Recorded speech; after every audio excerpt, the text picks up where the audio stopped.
Car आदाब, मैं शाहनवाज अंदाज अमरोही लेकर हाजिर हूँ एक खास समाचार। आज का ये खास समाचार जनहित से जुड़ा हुआ है। जैसा कि आप जानते हैं कि दिसंबर में सीएए के विरोध में प्रदर्शन किए गए और इन प्रदर्शनकारियों पर सरकार ने जुर्माने लगाए, इनके ऊपर मुकदमे दर्ज किए। सरकार की इस दमनकारी नीति के खिलाफ अमरोहा से आवाज बुलंद की जमीयत उलमा हिंद और एक युवा नेता परवेज आरिफ टीटू ने। परवेज आरिफ टीटू युवा नेता होने के साथ साथ एक वकील भी हैं। उन्होंने जनहित याचिका को सुप्रीम कोर्ट में दायर किया और सुप्रीम कोर्ट ने सुनवाई के दौरान सरकार को यह आदेश दिया कि जितने भी जुर्माने वसूले गए हैं, ये जितने भी मुकदमे हैं, इनको वापस लिया जाए। आइए जानते हैं इस खबर को विस्तार से। पूरे देश प्रदेश में विभिन्न स्थानों पर सीएए के विरोध में प्रदर्शन हुए थे। अमरोहा में भी सीएए के विरोध में हिंसक प्रदर्शन हुए। इनमें 5 मुकदमे दर्ज हुए, सैकड़ों नामजद व हजारों अज्ञात लोगों के खिलाफ रिपोर्ट दर्ज की गई। 74 लोगों को वसूली नोटिस जारी किए गए।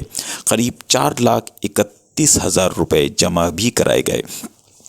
इसी क्रम में स्थानीय अधिवक्ता व सपा नेता परवेज आरिफ टीटू ने पुलिस प्रशासनिक कार्रवाई को पूरी तरह से गैर कानूनी बताते हुए जनहित याचिका दायर कर दी। जुर्माने और नोटिसों को वापस लेने की पैरवी की सुनवाई के बाद सुप्रीम कोर्ट ने प्रदेश सरकार को ऐसे सभी नोटिस वापस लेने का आदेश दिया।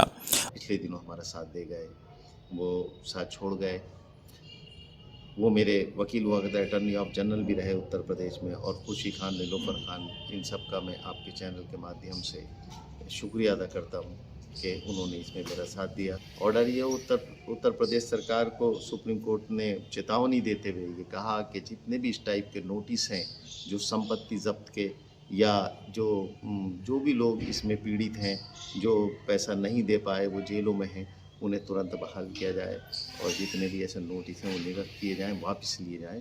ऑर्डर अन्यथा अगर ऐसा नहीं करते तो सुप्रीम कोर्ट ने यानी बात सख्त आदेश किए हैं कि वो सुप्रीम कोर्ट को अनदेखा नहीं कर सकते। और मेरा शीर्ष अदालत पर विश्वास है और यकीन है हिंदुस्तान के कानून पर और हिंदुस्तान के आइन पर। अगला कदम हमारा ख़ास तौर से कि जो लोग इसमें मुलव्विज़ रहे या ख़ास तौर से जिन अधिकारियों ने, चाहे वो एडीएम स्तर के रहे हों, एसडीएम स्तर के रहे हों, जिन्होंने ये नोटिस इशू करे, हम उनके खिलाफ मानहानि का मुकदमा करेंगे व्यक्तिगत तौर पर और कंपनसेशन की मांग करेंगे जिन लोगों का उत्पीड़न हुआ।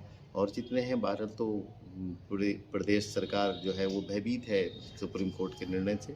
और मैं आपके माध्यम से कहूँगा कि माननीय मुख्यमंत्री जी सब कुछ करते हुए ये भूल गए कि हिंदुस्तान में संविधान है, हिंदुस्तान में न्यायिक प्रणाली है जो हमें जीने का तरीका सिखाती है, जो हमारे मौलिक अधिकारों को दर्शाती है। और मैं ख़ास तौर से हिंदुस्तान के युवाओं से कहूँ, कहीं पर भी आपके आसपास या कहीं पर भी कोई इस तरीके का न्याय हो रहा हो तो उसके लिए खड़ा हो और इंशाल्लाह उन्हें कामयाबी मिलेगी।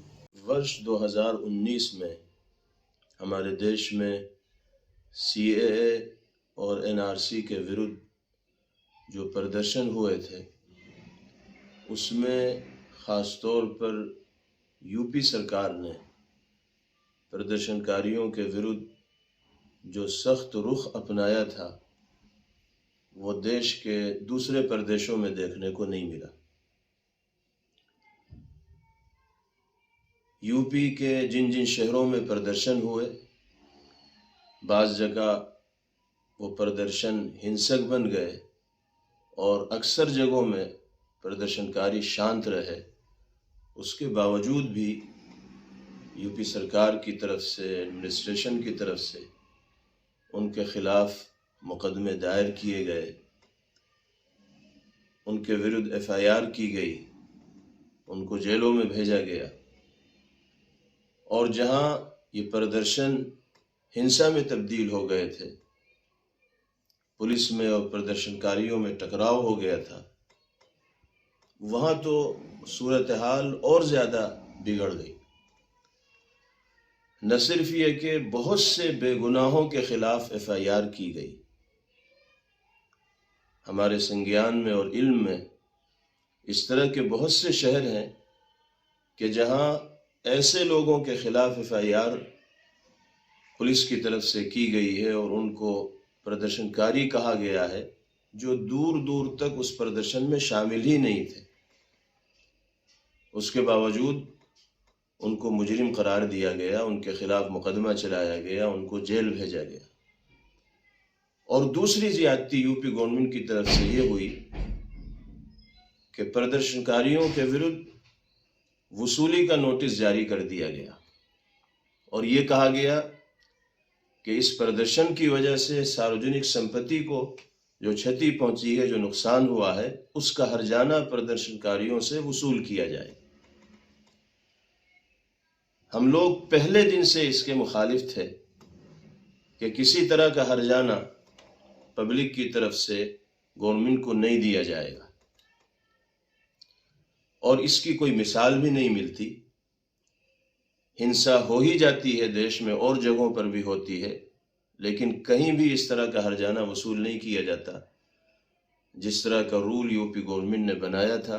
इसलिए हम तो पहले दिन से हर्जाना वसूली की मुखालिफत करते चले आ रहे हैं और उस वक्त भी हमने यही कहा था कि इस तरह की रकम बिल्कुल जमा न करनी चाहिए।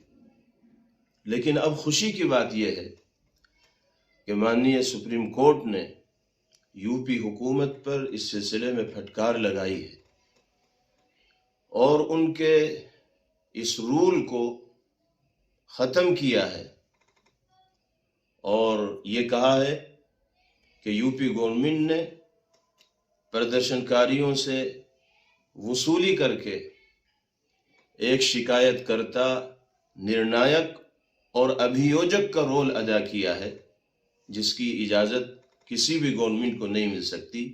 ये तो कोर्ट का काम है, वो तय करेगा कौन मुजरिम है, कौन जिम्मेदार है, किससे हर्जाना वसूल किया जाए। ये गवर्नमेंट का काम नहीं है। माननीय सुप्रीम कोर्ट ने यूपी गवर्नमेंट से कहा था कि इस तरह के सारे नोटिस वापस लिए जाएं और जिनसे जुर्माना ले लिया गया है उनको जुर्माना वापस किया जाए।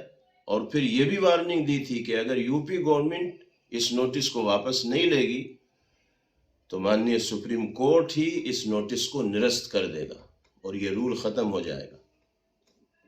हम सुप्रीम कोर्ट के इस फैसले का इस्तकबाल करते हैं और खुशी का इजहार करते हैं कि सही फैसला सुप्रीम कोर्ट की तरफ से आया है और उसी के नतीजे में आज यूपी गवर्नमेंट ने भी उन तमाम नोटिसों को वापस लेने का फैसला किया है।